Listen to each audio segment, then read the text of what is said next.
Hi everybody. I'm here as a director for the new center at University of Delaware. So it's called the Center for Human Research Coordination, or CHRC, or Church for short. And this is the team that we have there, and it's basically building on what Delaware Rehabilitation Institute was before, kind of building on a subpart of that called the Research Core. And I'm going to talk a little bit what we do. And kind of the possibilities that we have and the vision that I'm having. I've been a director starting July 1st, so it's been a whirlwind of the fall. So a little bit of it being December is a little too crazy, but we are kind of moving forward a lot of pieces. I was kind of hoping that our website will be up and running so I could share that with you, but I can't do that, but I'll make sure that you all get the link and all those things. The other exciting piece for us is that we're approved as an in-break core facility. So if there is funding then to apply if you want to have use our help and have like pilots and those things too. So we are actually part of the core facilities for that as well. So I just kind of put this on my background just to kind of understand who I am. And this is going to be really annoying if I don't get this to stop playing, I realize. So I'm going to talk before here too. So I am faculty in the Department of Physical Therapy. I'm an associate professor. I'm also associate chair in the department. So that means I also work closely with Greg Hicks from the Excel. I have been at the university. First, I did my postdoc here. Then I worked at another institution for 3 years, and I was back at University of Delaware since 2014.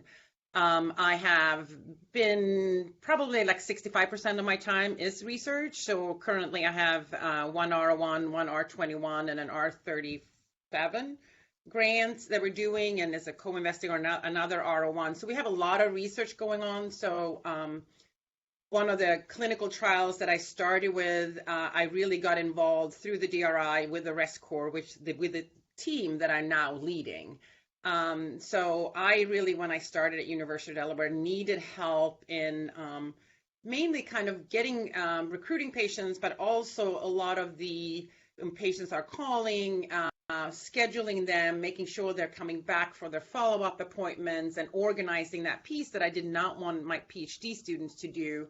And the problem is when patients and things are calling, or participants are calling, and you're not by the phone and those things. So then the Research Corps, and now is under the CHRC, we have people that help various research studies with that. So if somebody email or call, they will answer, they can screen the participants, they can actually schedule the participants and those things for us, so my PhD students can focus on data collections and treatments and those things. So that was my very excited when I started. So now we also have been a lot of registries and other things coming up. So the university then approached me to really kind of reinvent a little bit and put under the research office this Center for Human Research Coordination, because we are a leading university and we conduct hundreds of studies each year on topics ranging from stroke to how children learn vocabulary. So we have all these human research going on, human subjects research. And yet it's been a lot of difficulty for every researcher going out to find participants, and where do we find them, where are our collaborators, how do we get them into our system and put in a call out. So it seems to be like a lot of researchers are starting from scratch, all of us, right, instead of like putting it together. So that's kind of was the dream of really starting this center. So one of the things when we're looking at the human subject research, and we're looking at the strength at GUD, and that will expand more and more into Delaware as a whole. That's what I want to emphasize on. But we have strong clinical research portfolio. We have great researchers. We have CTR and CTR Excel programs, so we have more of the broader range into the Delaware. We had this research core. We worked on various registries and things. But the weaknesses was lack of infrastructure to support the recruitment. We also had a lot of difficulty, I think, reaching diverse population, and all the efforts were driven by individual researchers, not utilizing a group effort.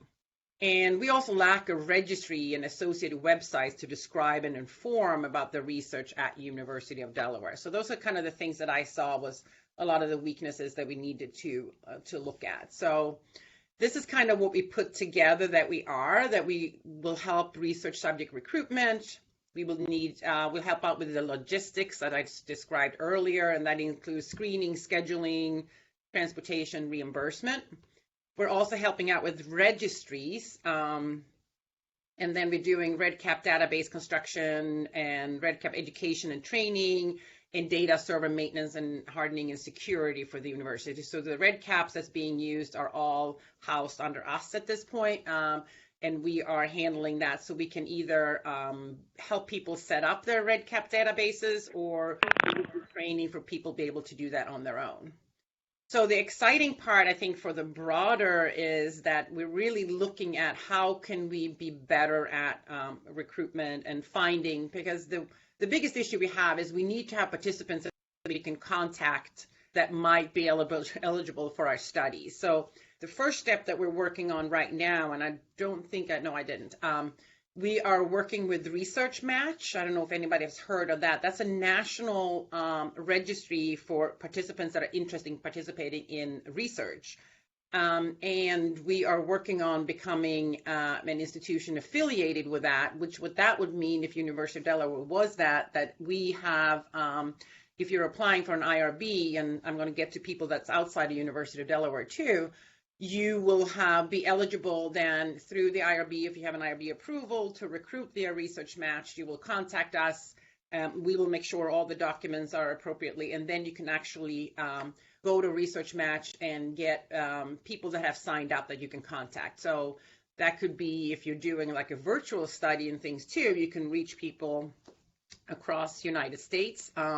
Or if you're in Delaware, our hope is that if you're signing up for using this Research Match, and these are the same people that initially started with REDCap through Vanderbilt through a grant, and then we, if you're signing up for it, the purpose is also that we're going to be able to recruit to it. So we are hoping that we get signed up, we can actually start hitting the road a little bit with the people that work for me to be outside around Delaware, to have people signing up for Research Match, which means that we will get more of a population in Delaware, participants from Delaware signed up. That means either if other institutions sign up for being Research Match too, we can start having this kind of registry of people that are interested in research through Delaware. And that will be, I think, very strong, both for if you're applying for grants, you can actually be able to go in and say, okay, there are X number eligible participants in our area that if we get the grant and have the IRB, that we are eligible, that we can contact. So it's hoping to build these kind of infrastructure that helps us with participant recruitment. The other part that we have then is patient registry. So Delaware have, for example, a stroke registry, which is more than specific for stroke participants, that it actually, people are screened. We have a lot more data relating to the specific stroke and specific information relating to those participants. So if you're interested in stroke research, you can then contact the stroke registry and see how many participants it really fits. So we kind of have this broader that we're trying to recruit for Delaware. And then we have also the more, I shouldn't say injury or illness specific things that we're trying to build that will benefit, so that you're more targeted recruitment. And the third thing that we are trying to work on then is also the other issues that we've had at Delaware is that we don't have a registry of students.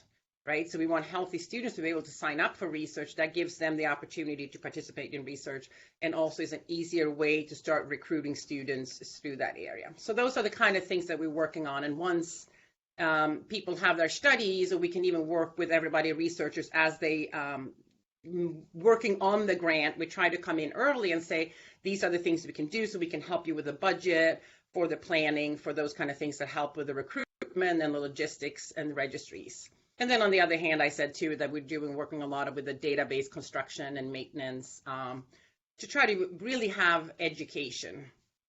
And what we're also working on with our website is starting to set up how-to documents. So that we have, for example, now a Google advertising document that we're sharing with people. I've had really great success with Google Docs, Google advertising that we do specifically. So we don't use Bump or any other association or that you pay extra for to do these things, we do it on our own. So we have now documents like how do you set up your own Google advertising, how do you do Facebook advertising and those things. So we're trying to build this repository of information. So we're looking for sharing with researchers. We're also hoping that researchers are going to start sharing with us, best practices and things too. So then we can share with everybody, that all the researchers that we have. So right now, this is under University of Delaware. I have a meeting with Greg later on this afternoon too. So kind of seeing how some of these things as a research match and stuff, we can then be more coordinated across Delaware as well. I'm hoping I made some sense there, but those are kind of the slides that I have, and I'm more than happy to kind of answer any kind of questions that you have, and thank you for listening.